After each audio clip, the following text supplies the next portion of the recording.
Eu vou botar aqui o Dr. Tiago Blanco, que é o primeiro palestrante de hoje. Deixa eu ver se ele consegue ver a gente certinho. Olá, doutor, boa noite. Boa noite, tudo bem? Ai, agora que veio o som, só veio meio atrasado, mas estamos escutando. Tá joia. Então tá, gente, esse é o Dr. Tiago Blanco e a gente agradece muito por ele ter vindo aqui hoje. Ele vai falar de um tema que é bem complicado de ser abordado, é um tema muito delicado e que é pouco assim trazido, principalmente no nosso curso. E ele vai falar com a gente, conversar, responder as perguntas no final da palestra. E eu queria agradecer principalmente pelo Dr. Tiago Blanco, porque ele é o orientador da nossa liga, ele que coordena aqui a galera, que fez todo esse projeto ser possível. No início de tudo, ele sentou com a gente, falou sobre os temas, nos passou vários contatos de palestrante. Então, assim, só estamos aqui por causa do Dr. Tiago, gente. Então, obrigado em especial para ele. E eu desejo uma ótima palestra. Qualquer coisa pode chamar que eu volto aqui e resolvo o problema, tá bom, doutor? Tá bom, obrigado. Obrigada, tchauzinho. Antes de tudo, queria agradecer o convite da Liga para a palestra de hoje, para coordenar as atividades da Liga como docente. Sempre é um grande prazer estar com vocês nessas atividades e para mim também é sempre bom falar sobre psiquiatria da infância e adolescência. Provavelmente a maioria de vocês que estudam, né, na ESCS me conhecem, mas eu sei que tem vários outros participantes que não são da Faculdade de Medicina da ESCS e minha formação básica é como psiquiatra da infância e adolescência, né? Então, o tema, né, da Liga de uma maneira geral é um tema o tema desse evento da Liga é um tema que me é muito caro para poder falar e acredito que sim, que a gente precisa de fato incorporar esses conhecimentos ligados ao desenvolvimento e à saúde mental da infância e adolescência para que a gente consiga construir uma rede de apoio e de intervenção que seja adequado para a infância, considerando que os transtornos mentais eles são doenças crônicas da infância. Já disse Thomas Insel, que é um dos grandes nomes aí da psiquiatria infantil. Então, é de lá que a gente tem que começar a cuidar, né, na infância, seja com as próprias crianças, seja com as famílias, para que a gente possa ter estratégias eficazes de prevenção da ocorrência de doenças, mas também da atenuação da manifestação das doenças. E ser médico significa trabalhar preferencialmente na prevenção e na reabilitação dos nossos pacientes, né? O tema que me foi solicitado foi para falar sobre o adolescente que é um ofensor sexual, né? Sabe que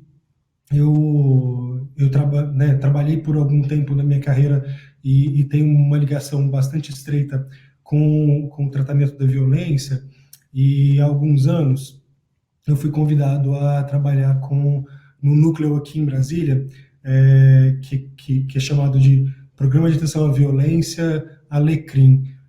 Esse programa ele é dirigido especificamente para trabalhar com ofensores sexuais. E desde que eu trabalhei com esse grupo, eu sempre me deparo com a seguinte manifestação. Assim, como que você consegue trabalhar com confessores sexuais, né? Essas pessoas, na verdade, são monstros, né? Como é que é possível, né, que um médico esteja, na verdade, dedicado ao cuidado dessas pessoas, né?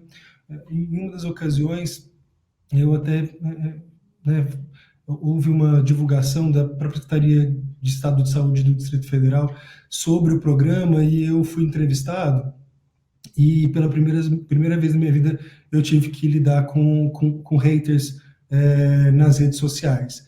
E foi muito curioso porque as pessoas diziam exatamente isso, assim, quer dizer, que desperdício de dinheiro público, né? Que desperdício de horas médicas para poder se dedicar a esse tipo de gente, né? Será que não está faltando, será que está sobrando horas médicas, ou está sobrando dinheiro da Secretaria de Saúde para cuidar dessa população? E isso me fez pensar de como que a gente lida, né, com o ofensor sexual, como que a gente lida com esse grupo, com essa população. E na adolescência, os adolescentes ofensores não são diferentes. eles também são encarados dessa forma, né? De uma maneira muito desacreditada e, de uma maneira geral, as pessoas atribuem a esses sujeitos, né, que cometem algum tipo de contato íntimo sexual não consensual, essa imagem da monstruosidade, essa imagem de alguém que é perverso e assim por diante. E é compreensível, porque, veja, quando a gente pensa na violência sexual, de todo tipo de violência, ela é o que desperta maior desconforto em todos nós, né? Por todas as questões culturais, sociais, antropológicas e biológicas mesmo, que isso pode acontecer. Mas a questão toda é que, ora, o que nós precisamos fazer, no final das contas, é prevenir que essas ocorrências aconteçam. E se nós não cuidarmos dos ofensores, a gente não vai conseguir, na verdade, produzir um efeito de reabilitação desses sujeitos. É claro que com isso eu não estou dizendo que a gente tem que deixar de responsabilizar os ofensores, sejam eles adolescentes ou sejam adultos, não é nada disso, muito pelo contrário. Esses sujeitos precisam ser responsabilizados pelos atos que fazem. É um crime, precisa ser julgado apropriadamente, precisa, na verdade, ser apenado de forma adequada, respeitando a legislação, mas de toda sorte, uma hora a pena vai acabar e esse sujeito ele vai sair do cárcere. Uma vez que ele sai, eu preciso, de alguma forma, proteger a sociedade, e proteger a sociedade significa evitar a reincidência do ato criminoso. E é nesse ponto que a gente precisa, de fato, fazer a intervenção. E aí a questão que vem, quer dizer, será que esses sujeitos só precisam exclusivamente de punição? Ou eles também precisam de tratamento? Né? Quando a gente acha que esses sujeitos eles são monstros, a gente corre o risco de achar que não tem solução e que esses adolescentes que cometem atos infracionais, né, ligados à sexualidade, eles não têm saída. E aí, o que fazer com esses sujeitos? Eles vão ser cerceados da liberdade de uma maneira definitiva? Nossa legislação não permite isso. Então, a gente precisa entender o que acontece com isso e desmistificar um pouquinho em relação ao estigma. E é disso que eu quero falar com vocês aqui um pouquinho. Quem são esses sujeitos? E como é que a gente pode fazer para poder resolver, para poder ajudar, né, na solução dessas questões? A primeira questão, né, de desmistificação dessa lógica da monstruosidade que envolve esses sujeitos, entender que desfazer um primeiro mito de que os alvos ou as vítimas desses adolescentes são pessoas estranhas, né? A gente sempre tem essa... Quando a gente fala sobre ofensor sexual ou pessoa que cometeu crime de pedofilia, ou pedófilos de uma maneira geral, vamos usar esse termo, em geral, a imagem que as pessoas têm é sempre uma imagem de alguém que está ali escondido, né? Que está num beco escondido, que sai de algum lugar, alguma coisa muito próxima do que a gente vê nos seriados, vê nas produções cinematográficas como alguém cruel e que aborda as pessoas de uma maneira assustadora ou que rapta a pessoa e assim por diante. Mas o fato é que esses sujeitos, eles mantêm contato sexual com pessoas que são próximas a eles, né? São pessoas que são da própria família. Então, os adolescentes, quando a gente ouve as histórias deles, são irmãos, são primos, são pessoas da convivência desses sujeitos.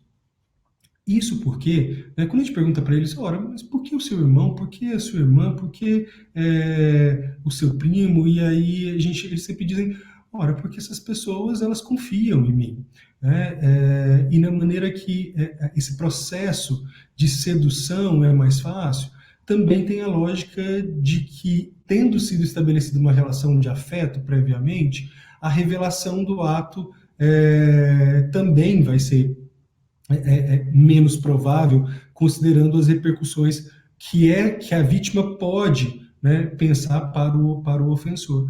Então, uma das coisas importantes a gente pensar é que a violência sexual, ela, sobretudo com adolescentes, ela vai acontecer no ambiente doméstico, né, e não de uma maneira estranha ou com pessoas estranhas ao que né, pode alguém imaginar. O segundo elemento importante nesse processo todo é pensar que, apesar né, desses sujeitos cometerem crimes ligados à sexualidade, de ofensa em relação a outras pessoas, a literatura mostra que esses sujeitos, a minoria deles, é que vai ser um adulto ofensor também. A literatura fala de dados da ordem de 8 a 12%. No Brasil, a gente não tem muitos dados sobre isso, são dados importados, dados americanos, mas, em geral, nos adolescentes, a gente vai ter aí uma taxa de reincidência na idade adulta da ordem de 8 a 12%. O que quer dizer, portanto, que se nós cuidarmos desses sujeitos, se nós acolhermos esse sujeito de alguma forma para entender os processos que levaram a esse ato libidinoso, nós poderemos, de fato, fazer uma prevenção e para que esse sujeito ele se torne um adulto saudável. Saudável em todos os aspectos, inclusive no aspecto das relações sexuais, das relações conjugais, que ele virá a ter no futuro. Portanto, defender o cuidado e a atenção e oferecer esse tipo de recurso é fundamental para que a gente possa garantir que a gente construa uma sociedade que seja, de fato, mais saudável na medida em que essas pessoas deixam de cometer atos infracionais que fizeram na adolescência e se tornam adultos saudáveis. Um dos elementos mais importantes que eu gosto de trabalhar e gosto sempre de citar é em relação ao diagnóstico de transtorno de pedofilia. É uma coisa que a gente sempre se depara, né? As pessoas confundem bastante esse elemento. Pedofilia enquanto fenômeno, enquanto elemento jurídico, é o contato né, sexual íntimo de um sujeito, né, desenvolvido com pré-púberes. Do ponto de vista de saúde, do ponto de vista médico, o conceito de pedofilia, enquanto né, um fenômeno, é a excitação que um sujeito pode ter em relação a pessoas pré-púberes. Né? E o transtorno de pedofilia é um fenômeno que vai acontecer quando o sujeito ele tem exclusivamente e persistentemente satisfação sexual mediada por contato íntimo, presencial ou virtual, por imagens, por exemplo, com conteúdo ou com pessoas pré-púberes. Portanto, não necessariamente o sujeito que manifesta algum contato com conteúdo pedofílico será alguém que tem transtorno de pedofilia. O que quer dizer que a gente vai trabalhar em duas dimensões, portanto. A dimensão do transtorno de pedofilia e da pedofilia enquanto manifestação, enquanto comportamento, enquanto fenômeno, que poderá estar presente no contexto, inclusive, de não doença, como no contexto do comportamento delinquencial. Isso é importante diferenciar, porque é o que vai acontecer com a maioria das pessoas. Quando eu entrevistei mais de 200 pessoas que que foram condenadas por crimes de pedofilia e deixaram, cumpriram pena e na saída para o regime semiaberto ou para o regime aberto foram conduzidas para a intervenção lá no Pavê Alecrim e, por consequência, foram todos avaliados por mim enquanto médico, o que a gente notava é que, a despeito de terem cometido crime de pedofilia, exceto 2 desses 200, não tinham transtorno de pedofilia. Qual era a questão, então, envolvida nesse processo todo? Para os adultos, o comportamento pedofílico estava numa lógica de exercício de masculinidade. O que acontece com esses sujeitos? É uma distorção cognitiva. Eles entendem que o adolescente, principalmente a adolescente, mas também eventualmente a criança, eles são contatos sexuais em potencial. Eles não conseguem perceber a criança e o adolescente, sobretudo a adolescente, como um vulnerável. Não conseguem perceber que, independente de qualquer comportamento que uma adolescente venha adotar, seja do ponto de vista de vestuário, seja do ponto de vista até comportamental, ela nunca poderá ser um alvo sexual, nunca poderá ser um contato sexual. Porque sendo vulnerável, a capacidade, ou sendo alguém imaturo cognitivamente, a capacidade de escolha e determinação ainda está bastante prejudicada. Mas esses sujeitos que cometem crime de pedofilia, eles não conseguem perceber isso. A despeito de que a maioria não tinha, na criança e no adolescente, a única forma ou o único recurso de satisfação sexual. A maioria das pessoas, na verdade, tinham contatos, eram casados ou casadas, tinham contatos com pessoas adultas e assim por diante, e em determinado momento da vida teve contato, na verdade, com o adolescente. Claro que, do ponto de vista do contato, do fenômeno, da descrição, há várias justificativas, as pessoas elas vão se justificando de várias formas, assim por diante, mas de maneira global não era isso, exceto por 2 ocasiões em que os pacientes escreviam, né, esses sujeitos escreviam, olha, de fato, eu não consigo deixar de olhar uma criança e ter excitação com ela, né? Excitação pela figura da criança. Então, nesse caso, a gente está falando de transtorno de pedofilia. Vejam que isso é uma coisa importante porque a gente vai conseguir discriminar o que é, de fato, de intervenção cognitiva e o que é de intervenção médica, para que a gente possa, na verdade, pensar em que recursos a gente vai conseguir utilizar para isso. Mas a grande maioria, e eu acho que isso é importantíssimo frisar, das pessoas que têm comportamento pedofílico, não tem um transtorno de pedofilia instalado do ponto de vista formal, do ponto de vista médico. Nos adolescentes, a mesma coisa, né? Os adolescentes, eles em geral, né, que o contato, né, com crianças próximas ali acaba sendo esse alvo, né, ou esse possível contato para a experimentação sexual, muitas vezes até as primeiras experimentações sexuais, né, com esse grupo, porque é o que tá alcançável para o adolescente nesse sentido, mesmo que ele não tenha exclusivamente esse contato para a sexualidade.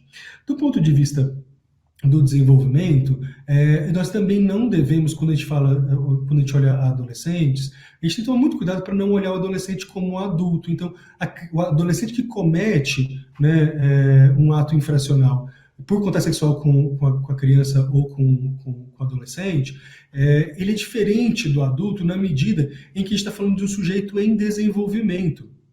O que para a gente, do ponto de vista de saúde, é até bastante interessante, porque considerando um cérebro ainda por concluir a sua maturação, é um cérebro que tem uma plasticidade neuronal muito maior. Portanto, o efeito das intervenções para os adolescentes, em geral, tem um resultado muito melhor do que o que a gente tem para adultos. O que é uma excelente vantagem nesse sentido e que faz a gente também olhar para esse lugar de cuidado de uma maneira, inclusive, com mais afinco, né? Para que esses adolescentes eles sejam, de fato, encaminhados para tratamento, para intervenção de uma maneira geral, muito mais do que serem encarados como sujeitos que recebem uma declaração de incompetência para o convívio social ou para o convívio ou para a relação amorosa e a relação sexual de forma saudável. E outro elemento importante que tem que pensar é que os adolescentes, não necessariamente, o abusador foi abusado durante a infância. De fato, alguns dos sujeitos que foram abusados, alguns sujeitos são abusadores, têm o histórico de terem sido abusados durante a infância, mas isso não é uma regra.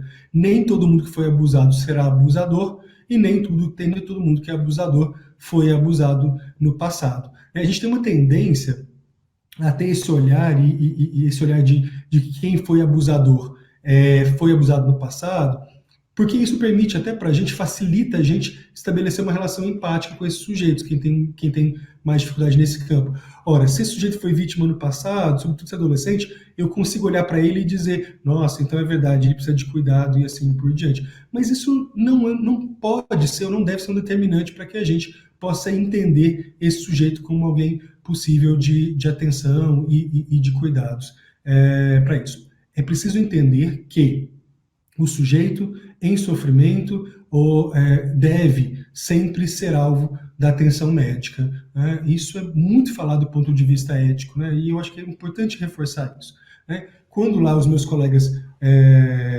diziam para mim, na verdade, como você consegue cuidar dessas pessoas, assistir essas pessoas, eu dizia, se são pessoas em sofrimento, elas, para mim, também são pessoas que podem e devem receber cuidado em saúde. É difícil? É claro que é difícil. Muitas vezes, quando eu estive com adolescentes ofensores ou com adultos ofensores, eu preferi até não tomar ciência do processo legal em si, para que eu conseguisse uma abordagem mais isenta na minha avaliação. Isso, depois de muito tempo, eu acabei reconhecendo como um mecanismo de proteção mesmo, para que eu conseguisse estar com esses sujeitos. De toda sorte, né? Esse elemento não interferia na minha avaliação de fato, mas é importante que a gente consiga fazer a leitura aqui enquanto médicos. A gente sim precisa, na verdade, ter atenção para qualquer tipo de pessoa, para que a gente possa ter uma assistência mais holística. Bem, tendo falado, na verdade, né, de quem são esses sujeitos, né, quem são os adolescentes ofensores, como é que a gente pode, na verdade, prevenir que isso aconteça? Como é que a gente pode cuidar do ponto de vista de intervenção e principalmente, como é que a gente pode prevenir que um adolescente se torne ou adote um comportamento ofensor em algum momento da vida? Primeira coisa, e que é fundamental, é que a gente deve, né, com os adolescentes, e sobretudo os pais e os cuidadores principais, mas não apenas eles, nós também, enquanto profissionais de saúde, falar sobre sexo com os adolescentes, né? Falar sobre sexo não é necessariamente falar sobre sexo seguro, sexo protegido, gestação na adolescência e assim por diante. Isso tudo é super importante, né? Tem a sua validade, mas do ponto de vista de prevenção de violência sexual, isso não tem um efeito tão significativo. O que nós precisamos falar com os adolescentes, de maneira geral, é sobre consentimento, é sobre toque, é sobre excitação, é sobre masturbação, que é muito mais difícil falar do que falar sobre sexo seguro, sobre usar ou não camisinha, que é muito mais difícil de falar sobre gravidez na adolescência, de métodos preventivos, né, nesse sentido, né? Primeira coisa é essa questão do consentimento, do lugar do outro, né, do elemento empático que o sujeito tem que ter. Se nós não falarmos sobre isso, dificilmente nós vamos conseguir ter uma mudança de padrão de comportamento, tanto do adolescente que tem relação sexual com pré-púberes, mas também em relação à violência sexual dos homens, de uma maneira geral, com as mulheres ou com seus contatos sexuais. Falar de consentimento, falar do lugar do outro, falar da importância, na verdade, de olhar o outro como sujeito e falar, na verdade, da importância de que o sexo ele deva ser, quando for feito, com consentimento mútuo dos dois sujeitos, dos dois parceiros, é fundamental. Isso vale também para conversar com as meninas e com as crianças, tá certo? Porque é importante que as mulheres também sejam empoderadas desse lugar de fala, desse lugar do dizer não, desse lugar do corpo, na verdade, como um território privado, né? E isso é fundamental. Se a gente não conseguir falar sobre isso, a gente vai estacionar nesse processo e vai continuar lidando com as consequências e não eliminando causas. A gente fala de consentimento já na infância. Fala do corpo, né? Fala da privacidade do próprio corpo e assim por diante. Fala do toque, e fala do toque bom e do toque ruim, né? Fala sobre excitação de uma maneira geral. É importante falar sobre excitação, né? As pessoas não falam sobre isso. Uma das coisas mais difíceis, na verdade, da gente falar sobre isso é porque para a gente conseguir trabalhar essas questões, a gente precisa também estar muito à vontade com a nossa própria sexualidade. Há alguns meses, eu fui convidado para falar numa escola, falar para pais numa escola de educação infantil e ensino fundamental aqui em Brasília, e aí pediram para falar sobre sexualidade, e eu fui para falar, e uma das coisas que mais me chamou a atenção nessa experiência foi o quanto os pais têm uma dificuldade enorme para poder falar sobre isso. Falar sobre sexualidade, falar sobre excitação, falar sobre o comportamento sexual, não quer dizer que nós devemos estar falando sobre sexo ou estimulando o sexo. Não se trata de falar exatamente sobre o ato sexual, se trata sobre falar do próprio corpo, falar sobre as questões que envolvem a excitação. Eu até estava conversando com outros profissionais, o quanto é importante que a gente, né, nós todos, possamos conhecer o nosso próprio corpo, né? Conhecer e explorar o próprio corpo de uma maneira geral, isso é fundamental. E é nesse nível que a gente tem que conversar com qualquer adolescente, né? Nesse sentido de ter um olhar ou ter uma fala de que permita que o adolescente consiga comunicar. De alguma forma, a tradução disso é legitimar a experiência de sexualidade que o adolescente está experimentando. Se nós não legitimarmos isso, porque em geral, né, o sexo é encarado como uma coisa proibida, e nós não falamos sobre essas questões, né? É proibido por vários motivos, né? Por questões religiosas, questões sociais e assim por diante. Portanto, desconstruir essa perspectiva é o primeiro passo para que a gente possa diminuir a taxa de violência sexual cometida por adolescentes, mas também por adultos, porque esses adolescentes se tornarão adultos. Falar sobre masturbação também é super importante, né? Os adolescentes, eles, né, mantêm ato masturbatório, muitos adultos também o fazem, né? Faz parte dessa experiência humana. Né? Na medida que a gente começa a falar sobre isso e também normaliza, né, esse comportamento, a gente abre um canal de comunicação com o adolescente que é fundamental para falar sobre as questões dos desejos, falar sobre as questões das vontades, falar sobre as questões de como isso, né, como acontece, como está acontecendo esse processo todo. Esse é o elemento que eu acho que é mais importante. Nessa escola que eu fui, por exemplo, os pais ficaram muito chocados quando eu disse para eles que eles poderiam, ou até que eles deveriam, inclusive, falar sobre masturbação, né, falar sobre o comportamento pessoal para com o adolescente, porque todos nós, né, que somos adultos, em algum momento já adotamos prática masturbatória, né? E isso é uma coisa que acontece de uma maneira usual entre as pessoas. Quando o pai começa a conversar com o filho e naturaliza esse fenômeno, né, isso fica muito mais fácil, e aí a sexualidade se torna alguma coisa muito mais usual e familiar para o sujeito, muito mais do que alguma coisa proibida, aquilo que é escondido, que ninguém pode saber, e assim por diante.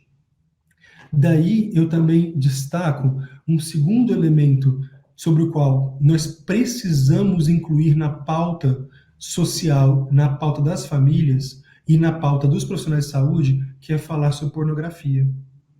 Pornografia é um grande tabu. Ninguém fala sobre isso.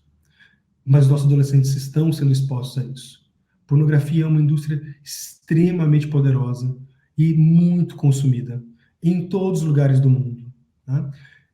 Só que o grande problema da pornografia é que o adolescente, na medida em que nós não falamos sobre sexo, nós não legitimamos a experiência, nós não falamos sobre isso, nós não falamos sobre masturbação, a pornografia se torna o único lugar de educação sexual para a maioria dos adolescentes, principalmente os meninos. E o que é que a gente vê na pornografia? A gente vê, né, um exercício, em geral, de poder do homem em relação à mulher, uma forma subjugada da mulher em relação ao homem, muitas vezes com conteúdos violentos de alguma forma, e também uma expectativa de desempenho que extrapola o usual. Porque nos vídeos né, de conteúdo pornográfico têm um hiper desempenho e um desfecho extremamente potencializado do que é a maioria das relações sexuais das pessoas. Portanto, tirar a pornografia do segredo e trazer esse conteúdo para a conversa, e aí isso cabe a nós também como profissionais de saúde, cabe a nós conversarmos sobre isso com os adolescentes, né, de entender esse processo e desmistificar aquilo que é visto como o esperado ou como o certo, porque é daquela forma que as pessoas estão pensando que será a vida sexual delas. E longe disso.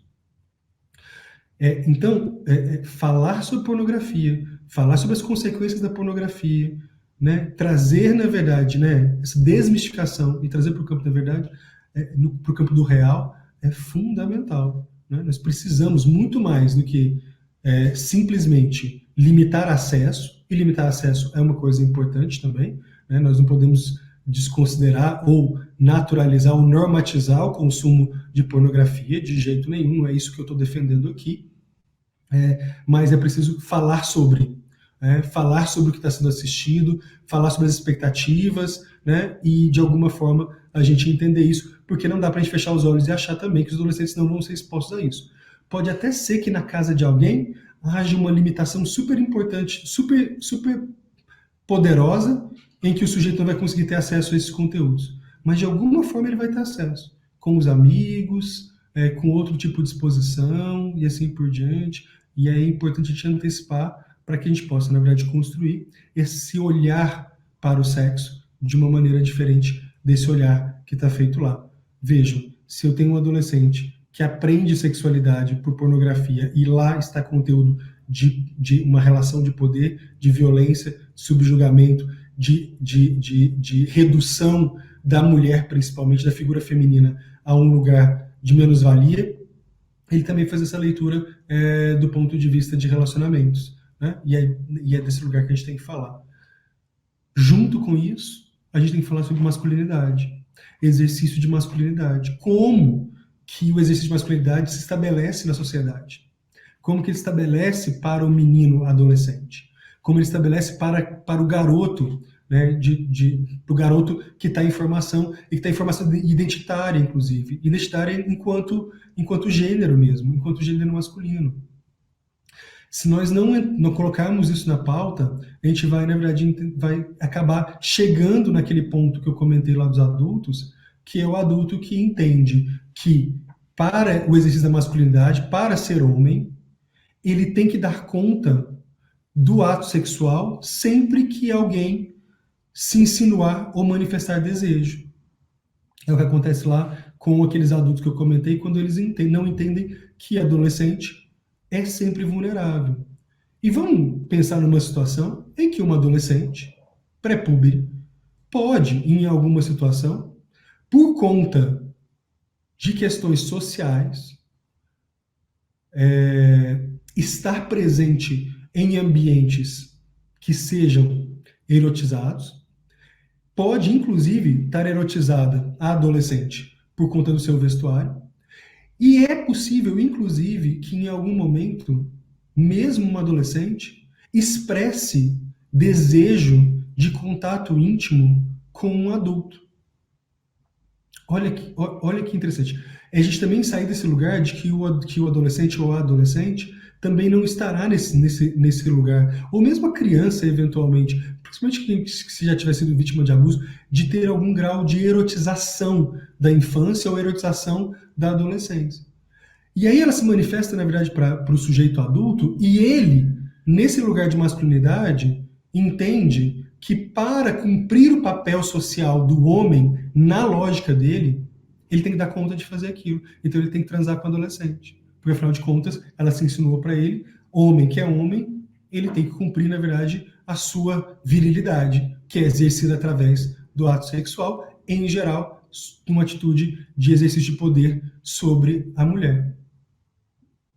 Se nós não conseguimos desconstruir isso já na infância e adolescência, a idade adulta é muito mais difícil. aqueles adultos que eu comentei, do Pave Alecrim, que foi o programa que eu trabalhava, eles eram submetidos, eram avaliados pela psicologia, pela psiquiatria, né, no caso, eu fazia avaliação pelo serviço social, e depois eles eram submetidos a um tipo de intervenção psicológica, uma terapia, uma intervenção de grupo, e a intervenção, na verdade, basicamente era desconstrução de crenças ligadas à masculinidade. Nesse entendimento de que eu não preciso ir lá e transar, na verdade, com o adolescente para que eu continue sendo respeitado enquanto homem na sociedade. Muito pelo contrário. Se eu conseguir, na verdade, entender que esse adolescente é vulnerável e que ela precisa de proteção, eu estarei sendo muito mais socialmente adaptado, inclusive na minha masculinidade, do que se eu acabar transando com ela. Mas isso, no adulto, demanda uma energia e uma potência de intervenção muito maior do que se eu acabo construindo isso com a criança e com o adolescente. Mas para isso, eu também preciso construir um outro olhar sobre a masculinidade também para as mulheres, principalmente para as mães, que estão, na verdade, ainda na nossa sociedade, num lugar de destaque do ponto de vista de cuidado dos filhos. Se essa mulher consegue ir desconstruindo isso para a criança, para o menino em formação, provavelmente a gente vai ter um resultado muito mais eficaz. Logo, prevenção de comportamento pedofílico por adolescentes passa também pelo cuidado com as famílias e com as mulheres.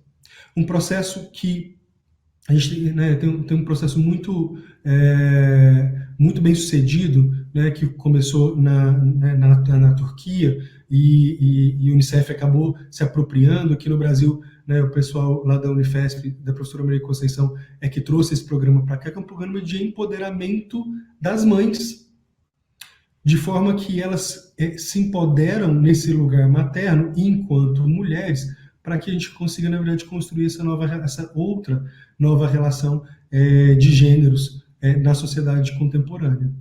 E não falar sobre isso é deixar de ajudar ou reforçar a construção de um paradigma que é muito cruel e muito arriscado, seja para a mulher, seja para o vulnerável.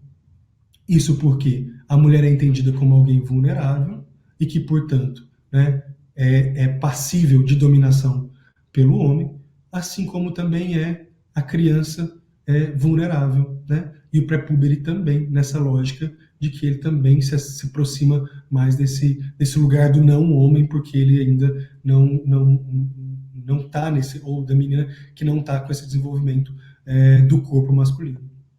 Isso tudo, na verdade, são questões que precisam ser muito bem trabalhadas e a gente precisa reforçar isso. Né? Precisa reforçar isso em todos os aspectos. E como profissionais de saúde, esse entendimento e esse tema, essa pauta, ela é urgente. E ela precisa estar no nosso dia a dia. Ela precisa estar nos nossos consultórios. Ela precisa estar, na verdade, nas avaliações, sejam elas quais for, incluindo quaisquer profissionais. Desde o médico de família e comunidade, até o pediatra, o gineco-obstetra, o cirurgião que está lá na emergência, o emergencista, o psiquiatra, enfim, todos da área da saúde, os enfermeiros, os psicólogos, os agentes comunitários de saúde, todo esse grupo precisa trabalhar muito bem isso.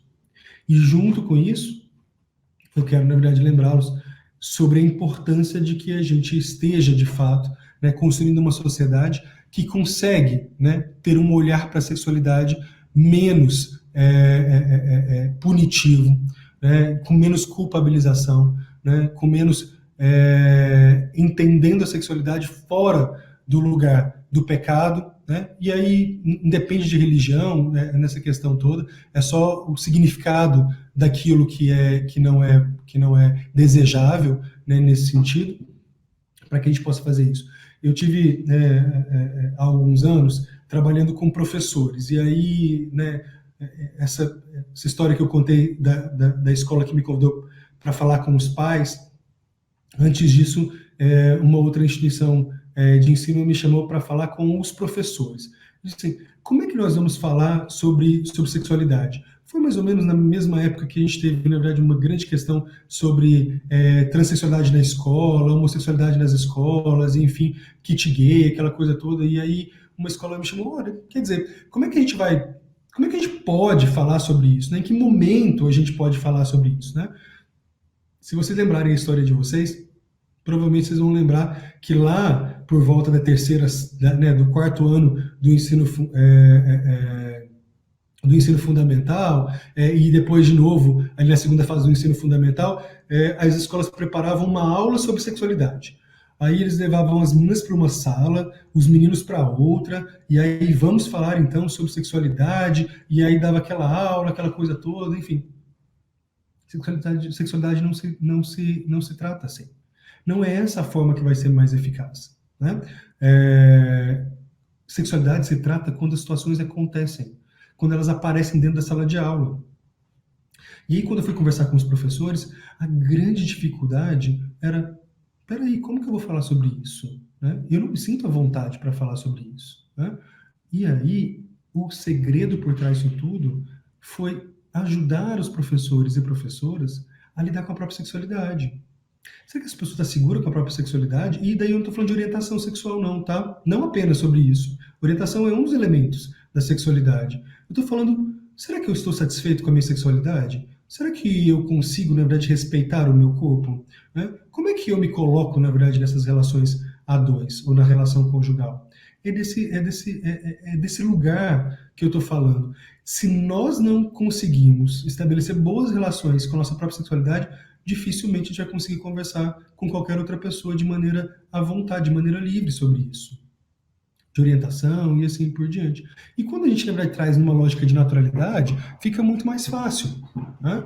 Quando a gente pensa, na verdade, e quando o outro entende que para você está tudo bem falar sobre sexualidade. Né? Um exemplo disso é quando eu pergunto para os adolescentes que estão, né, que eu recebo, sobre né, que me buscam para algum tipo de assistência no consultório, e aí eu digo naturalmente para todos os adolescentes, eu digo: você está namorando? Ah, tô, não, e assim por diante. Ah, você prefere namorar menino ou menina? Pergunto de uma maneira muito natural. Os pais sempre, na verdade, fazem um olhar de muito assustados, né? Quando, né, a maioria não falam tanto sobre isso, né? E os adolescentes, eles conseguem trazer para a gente de uma maneira muito à vontade quando você traz essa coisa com naturalidade, né? Então, trazer essa lógica naturalmente é muito mais fácil. Eu vejo isso também com os alunos na faculdade de medicina. Falar sobre sexualidade é sempre, né, um caminho, na verdade, muito arenoso, né, para a maioria de nós, né? E da maneira como a gente conversa de maneira à vontade, né? E usa termos, na verdade, habituais, né, das pessoas e assim por diante, e naturaliza o fenômeno e diz: olha, todo casal transa mesmo, né? Lá com o teu marido, na verdade, né, você consegue satisfazer? É comum que você, na verdade, não satisfaça, né, sexualmente? Né? É comum, na verdade, que vocês tenham hábitos X ou Y ou Z e assim por diante, né? Mais importante a gente entender isso quanto a essa relação subjugada. Porque parafilias, de uma maneira geral, só se tornam problemas quando o sujeito está preso naquela questão e principalmente quando não há consenso entre as partes. Quando, né, há consenso, de maneira geral, não colocando em risco a segurança do outro, as coisas podem acontecer normalmente e a gente vai trabalhar disso de maneira tranquila. Então, dica para vocês, para conseguirem, na verdade, fazer boas intervenções nesse sentido, é que vocês estejam, de fato, né, tranquilos e à vontade com a própria sexualidade. De outras questões, eu acho que a gente já tá caminhando para o fim, né? Eu vou terminar rapidinho aqui. Primeiro, outras coisas que a gente tem que prevenir é estar próximos dos adolescentes, tá? Conviver proximamente com os adolescentes, isso é fundamental. Quem cuida de adolescente e os pais, eles precisam, né, se interessar pelo que é do adolescente, sempre, e isso vai caminhando num lugar que vai permitindo, né, reconhecer os sinais de alerta para reconhecer um sujeito com risco para ser ofensor ou uma vítima. Praticar empatia sempre, né? Empatia é um domínio, é um componente, né, que nós temos de uma maneira geral, mas que é treinável também. Então, insistir e treinar a própria empatia é fundamental, e que a gente tenha programas de assistência a esses sujeitos, porque é fundamental. Nós temos pouquíssimos programas de assistência a ofensores, né? No Brasil, aqui no Distrito Federal, público, né, ligado à Secretaria de Saúde, era o único, Pavê Alecrim, até recentemente, era o único. Eu atualmente estou desatualizado para ver se já tem outro programa em outros estados. Nós tínhamos programas universitários em outros estados, mas nenhum mantido pela Secretaria Municipal, por alguma Secretaria Municipal ou Estadual de Saúde. Então, nesse sentido é que eu queria conversar com vocês, espero que eu tenha ajudado aí a entender um pouquinho mais e ajudar vocês a se construírem como profissionais mais robustos no manejo, na assistência e principalmente na prevenção dessas ocorrências que são tão graves e precisam de tanto apoio assim. Muito obrigado pela atenção de todos vocês. Muito obrigada, doutor. Eu tenho certeza que todo mundo conseguiu abstrair muito, ainda mais um assunto que é tão pouco falado. Então, qualquer informação que venha de um profissional que atua nessa área, tenho certeza de que já é de grande valor, porque muita gente tem curiosidade sobre esse assunto e é muito difícil de abordar, né? Então, tenho certeza que foi muito bom. E a gente recebeu várias perguntas, muitas curiosidades, já por se tratar de um tema tão pouco abordado, né? O pessoal tem bastante dúvida. Então, uma dessas perguntas, que foi uma das mais recebidas, é sobre esse tratamento do adolescente que seria um ofensor, né? Se ele, normalmente, quando tem esse tratamento, há essa reincidência ou é mais comum que não haja mais a reincidência do acontecimento? Com a intervenção, a gente tem uma resposta muito, muito favorável. Então, com acesso à intervenção, a gente consegue, de fato, reconstruir essas questões cognitivas, né, essas redes cognitivas tão disfuncionais, e aí, nisso, a gente tem, né, um recurso muito valioso, que é a terapia cognitivo-comportamental, e junto com isso, a terapia familiar, né? Então, em geral, o que nós fazíamos, o programa que era feito aqui em Brasília, na medida era uma atividade que era em grupo dos adolescentes ofensores, então a gente reunia e discutia todas essas questões. Ao mesmo tempo, as mães e os pais estavam em um outro grupo também, recebendo a modalidade de intervenção dirigida para o cuidado com as crianças e adolescentes. Então a gente tinha uma intervenção dupla, né, nessas duas vias, com o adolescente ofensor em si e com as famílias de maneira geral. E funcionou muito bem, nossa taxa de reincidência foi muito baixa. Ok, obrigada. A outra pergunta é como que a gente consegue diagnosticar esse indivíduo antes que ele cometa algum comportamento pedofílico? Ou pode ser relacionado com adolescente ou até mesmo com algum adulto. Como é que a gente consegue diagnosticar isso antes que tenha o acontecimento de fato? O importante é que a gente esteja atento com o adolescente nesse sentido, no sentido de identificar comportamentos violentos, um interesse sexual exagerado, né, e voltado para conteúdos violentos e conteúdos relacionados a de dominação e assim por diante. Sabe que muito tempo, na verdade, né, quando eu estive trabalhando com isso e que eu estava pesquisando muito a questão de o que fazer, né, de tratamento e assim por diante, né, castração química, faz, não faz, e assim por diante, a gente estava observando, a literatura mostra bastante a questão do efeito da testosterona, por exemplo, né. A testosterona, ela tem um efeito de uma questão de uma inclinação para atividade sexual, mas nem tanto nesse quesito, assim, a testosterona na adolescência, ela está muito relacionada a essa questão ligada a dominar o outro, né? É claro que é muito reducionista a gente entender que o comportamento é motivado por hormônios, né? Claro que o hormônio influencia, mas nós somos seres humanos, né? Nós, como seres humanos providos de inteligência, a gente consegue usar, na verdade, o que a gente tem de elemento biológico instintivo, mas passa por um filtro, passa por um controle, tanto do ponto de vista de estruturas mais primitivas cerebrais, como a amígdala, por exemplo, mas também por questões corticais, córtex pré-frontal, de controle dos impulsos, julgamento e assim por diante. Então, nesse sentido, o que a gente faz é conseguir observar nesse adolescente o quanto ele consegue também ser dotado de recursos de autocontrole, né, para que a gente possa entender o indivíduo com maior ou menor risco para isso, entendendo os fatores de risco também que podem estar presentes, como o fato de ambientes sociais que são muito violentos, ambientes sociais que legitimam, né, o sujeito que adota comportamento sexual, né, porque a gente não precisamos ir muito longe para a gente perceber, na verdade, que o adolescente, na verdade, que já experimentou o ato sexual, ele é elevado a um status diferente de quem ainda não teve experiência sexual. Na medida que a gente consegue perceber um adolescente que reproduz esse tipo de fala e que percebe que ele está inserido nesse contexto, a gente consegue fazer intervenções para prevenir que isso aconteça, mudando uma lógica social e mudando uma lógica do grupo. E aí, se eu sei que isso está acontecendo, se tem essa condição, eu intervenho junto ao grupo para poder fazer essa modificação desse status social e essa ressignificação de uma maneira geral. Ok, doutora, obrigada. A outra pergunta é sobre esses poucos que realmente têm o transtorno pedofílico. Vou juntar duas aqui para ser respondido junto, que é se isso já seria considerado um crime e se tem alguma forma de ter um tratamento, por exemplo, com algum remédio, alguma coisa. Foi uma dúvida bastante recorrente. A gente tem que separar as duas coisas. Uma coisa é a justiça e outra coisa é a saúde. Pedofilia sempre é crime, independente de qualquer coisa. Contato sexual com a criança, com o adolescente, é considerado crime, né? Até algum tempo, na verdade, era considerado só intercurso sexual e assim por diante. Agora, a legislação de, né? E aí a gente vai considerar, na verdade, né, crime não apenas o contato de genitália, mas a simples exposição da genitália, a exposição de conteúdo pornográfico. Olha que interessante isso, né? Porque historicamente era muito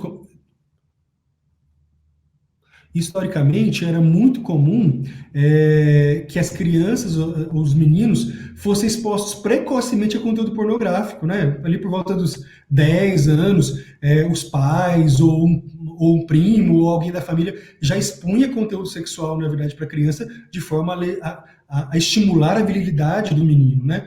Hoje isso é entendido como violência também. A gente expor conteúdo erótico, conteúdo pornográfico para uma criança é considerado violência. Então, tudo isso já entra, na verdade, no componente de crime, de violência sexual, e aí a gente tem que tomar cuidado com isso. Mas lá na justiça, qualquer comportamento nesse sentido é considerado crime de pedofilia. Tá? Aqui na saúde, a gente vai considerar a pedofilia enquanto fenômeno, que é esse, né? E olha, as taxas esperadas de pedofilia, elas provavelmente são muito maiores do que o que a gente sabe, porque muita gente acaba tendo, na verdade, contato ou busca esse tipo de conteúdo, tem, na verdade, algum grau de estímulo sexual, privadamente, sem nunca ir ao ato, sem nunca ter contato verdadeiro com uma criança ou com um adolescente. Então, as taxas parecem ser muito maiores do que elas são. O transtorno pedofílico, ele vai caracterizar quando o sujeito está restrito a isso, seja por conteúdo audiovisual, seja por contato real. Como é que isso acontece no processo de tratamento?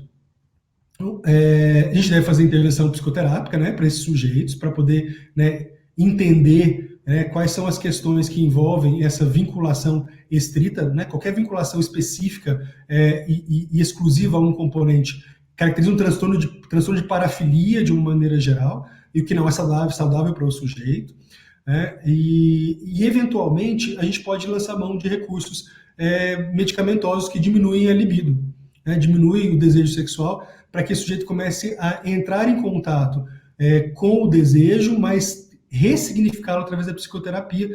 Mas quando o desejo é muito intenso, né, a excitação é um fenômeno que não é controlável pelo sujeito, é que a gente vai pensar sobre isso.